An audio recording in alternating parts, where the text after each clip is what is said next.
മെൽബണിൽ നടന്ന ഇന്ത്യ-ഓസ്ട്രേലിയ 5 മത്സര T20 പരമ്പരയിലെ രണ്ടാം പോരാട്ടത്തിൽ ഓസ്ട്രേലിയയ്ക്ക് തകർപ്പൻ വിജയം. മഴയെ തുടർന്ന് ആദ്യ മത്സരം ഉപേക്ഷിച്ചതിന് പിന്നാലെ നടന്ന ഈ ആവേശകരമായ കളിയിൽ 4 വിക്കറ്റിനാണ് ഓസ്ട്രേലിയ ഇന്ത്യയെ പരാജയപ്പെടുത്തിയത്. ഇതോടെ ഓസീസ് പരമ്പരയിൽ 1-0 മുന്നിലെത്തി. മത്സരത്തിൽ ടോസ് നേടിയ ഓസ്ട്രേലിയ ഇന്ത്യയെ ബാറ്റിംഗിനയച്ചു. ഇന്ത്യൻ ടീമിന് തുടക്കത്തിൽ തന്നെ പിഴച്ചു. മുൻനിര ബാറ്റർമാരായ ശുഭ്മാൻ ഗിൽ, സഞ്ജു സാംസൺ, ക്യാപ്റ്റൻ സൂര്യകുമാർ യാദവ്, തിലക് വർമ്മ എന്നിവർ പെട്ടെന്ന് പുറത്തായി.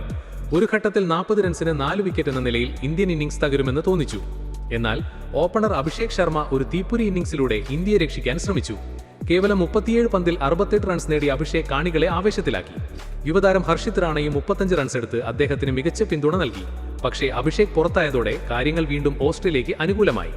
കൃത്യതയാർന്ന ബോളിംഗ് പ്രകടനത്തിലൂടെ ജോഷ് ഹേസൽവുഡ് 3 വിക്കറ്റ് കുടർ ഇന്ത്യൻ ബാറ്റിംഗ് നിരയെ പിടിച്ചുകെട്ടി. ഒടുവിൽ ഇന്ത്യ 18.3 ഓവറിൽ 125 റൺസിന് ഓൾ ഔട്ടായി. 126 റൺസ് എന്ന ചെറിയ വിജയലക്ഷ്യം പിന്തുടർന്ന ഓസ്ട്രേലിയയ്ക്ക് വേണ്ടി ക്യാപ്റ്റൻ മിച്ചൽ മാർഷ് നയിച്ച വെടിക്കെട്ട് ബാറ്റിംഗാണ് വിജയം എളുപ്പമാക്കിയത്.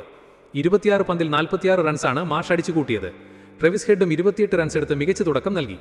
ഇന്ത്യൻ ബോളർമാരിൽ ജസ്പ്രീത് ബുംറ, കുൽദീപ് യാദവ്, വരുൺ ചക്രവർത്തി എന്നിവർ വിക്കറ്റുകൾ വീഴ്ത്തി പൊരുതാൻ ശ്രമിച്ചെങ്കിലും ഓസീസിന്റെ സ്കോറിംഗ് വേഗതയ്ക്ക് തടയിടാനായില്ല. ഒടുവിൽ 13.2 ഓവറിൽ 6 വിക്കറ്റ് മാത്രം നഷ്ടപ്പെടുത്തി ഓസ്ട്രേലിയ വിജയം സ്വന്തമാക്കി. അടുത്ത T20 മത്സരത്തിന്റെ വിശേഷങ്ങളുമായി വീണ്ടും കാണാം. കൂടുതൽ കായിക വാർത്തകൾക്കായി ഈ ചാനൽ സബ്സ്ക്രൈബ് ചെയ്യുക. നമസ്കാരം.